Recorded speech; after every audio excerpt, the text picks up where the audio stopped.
حدیث تیسری حدیث ہے اور آخری حدیث ہے سنن ابی داؤد میں اور سنن ابن ماجہ میں مشکات میں 1818 سیدنا عبداللہ ابن عباس رضی اللہ تعالیٰ عنہ کا بیان ہے کہ رسول اللہ صلی اللہ علیہ وآلہ وسلم نے صدقہ فطر روزہ دار کے روزوں کو لغو فحش باتوں سے طہارت یعنی فضول باتیں اور بے حیائی کی باتیں اگر روزے کی حالت میں نکل گئیں ان سے پاک کرنے کے لیے اور مساکین کے لیے کھانے کے طور پر فرض کیا تھا، لیکن اس کو آپ نے عید سے 2 دن پہلے نکال دینا ہے۔ بہتر یہ ہے کہ عید والے دن نکالیں لیکن عید کی نماز سے پہلے لیکن جو لوگ شروع میں دے دیتے ہیں وہ بالکل غلط ہے۔ تو صدقہ فطر کی افضل صورت یہی ہے کہ آپ اناج ہی دیں، یعنی وہی 3 کلو گندم ہو جائے یا 3 کلو کھجور ہو جائے یا 3 کلو جو ہو جائے، لیکن لا یکلف اللہ نفسا الا وسعها، اللہ تعالیٰ کسی جان پر اس سے بڑھ کر بوجھ نہیں ڈالتا۔ اس کے تحت رقم بھی دی جا سکتی ہے، اور یہ میرا ذاتی فتویٰ نہیں ہے، اہل حدیث حضرات اس معاملے میں بہت جو ہے وہ سختی کرتے ہیں، لیکن اہل حدیث میں بھی کئی علماء ہیں، شیخ زبیر علی زئی صاحب اور اس طریقے سے شیخ صلاح الدین یوسف صاحب اور باقی علماء جو قائل ہیں کہ صدقہ فطر رقم کی شکل میں بھی ادا کیا جا سکتا ہے۔ میں انشاءاللہ اس کی دلیل بھی آپ کو دے دیتا ہوں۔ المصنف ابن ابی شیبہ میں انٹرنیشنل نمبر کے مطابق 10,368 نمبر اثر ہے، 10,368 کہ عمر بن عبدالعزیز رحمہ اللہ تعالی امیر المومنین، اسلام کے پہلے مجدد، المتوفی 101 ہجری،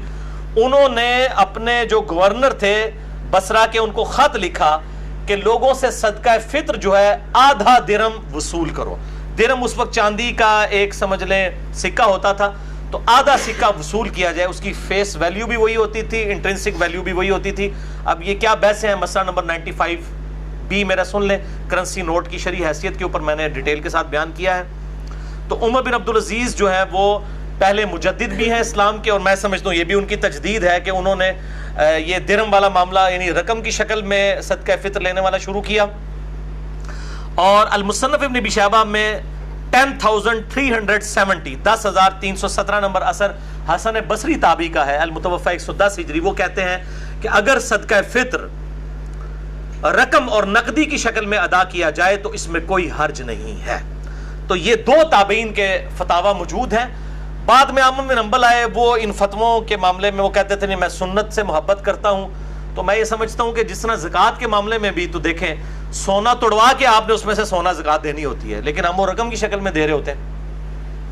رقم کی شکل میں دے رہے ہوتے ہیں۔ یہ تو نہیں ہوتا کہ وہ بیویوں کا زیور توڑوا کے اس میں سے نکال کے سونا دے رہے ہوتے ہیں، علیحدہ سے دے رہے ہوتے ہیں۔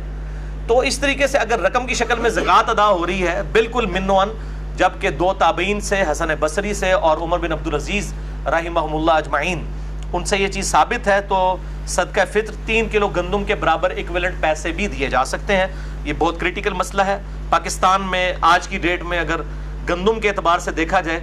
تو 3 جون 2017 آج کے ریٹ کے اعتبار سے سرکاری ریٹ لگائیں گے تو 120 روپے 3 کلو کا ریٹ بن جائے گا، اور اگر جو آپ گندم عام دیسی استعمال کرتے ہیں 50 روپے کلو، یا جس طرح میں 55 روپے کلو والی استعمال کرتا ہوں، تو تقریباً آپ سمجھ لیں 150 یا 165 روپے بن جائیں گے، وہ آپ خود کیلکولیٹ کر لیں۔ اس طریقے سے جو انگلینڈ میں یا امریکہ میں لوگ سیٹلڈ ہیں وہ ضرور پاکستان میں نکالیں فطرانہ، لیکن ریٹ اوتھے دا رکھو، ایتھے دا ریٹ لا کے نہیں، ریٹ اوتھے دا لاؤ جو صدقہ فطر۔ اور اس طریقے سے وہاں پہ جو لوگ رہ رہے ہیں وہ جو مساکین کو کھانا کھلانا ہے اگر اس کے ایکویلنٹ پیسے دینے ہیں تو اس کے اعتبار سے دیں،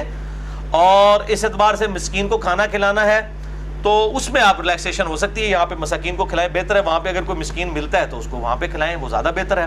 اللہ تعالیٰ سے دعا ہے جو حق بات میں نے کہی اللہ تعالیٰ ہمارے دلوں میں راسخ فرمائے، اگر جس بات میں میرے منہ سے کوئی غلط بات نکل گئی تو اللہ تعالیٰ ہمارے دلوں سے معاف کر دے، ہمیں کتاب و سنت کی تعلیمات پر عمل کر کے دوسرے بھائیوں تک پہنچانے کی توفیق عطا فرمائے۔ سبحانک اللہم و بحمدک، اشہد ان لا الہ الا انت، استغفرک و اتوب الیک، وما علینا الا البلاغ المبین۔